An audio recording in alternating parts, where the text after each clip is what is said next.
বয়স কত? বয়স 22। দেখে তো মনে হচ্ছে 60 হয়ে গেছে। আপনার মনে হচ্ছে? ভোটার কার্ড আছে?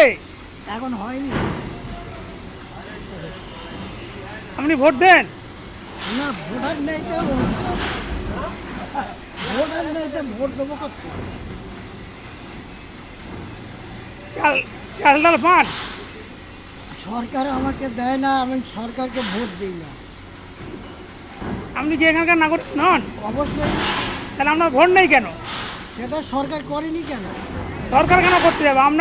আপনার দায়িত্ব আপনার ভোটের নাম ও তোলা। আচ্ছা আচ্ছা, তো আপনারই মতো লোক বলে আমাকে করে দেয়নি।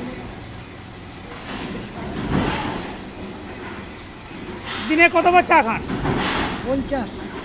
50 বার। কাজ কারবার কি করেন? কাজ করে ঘুরে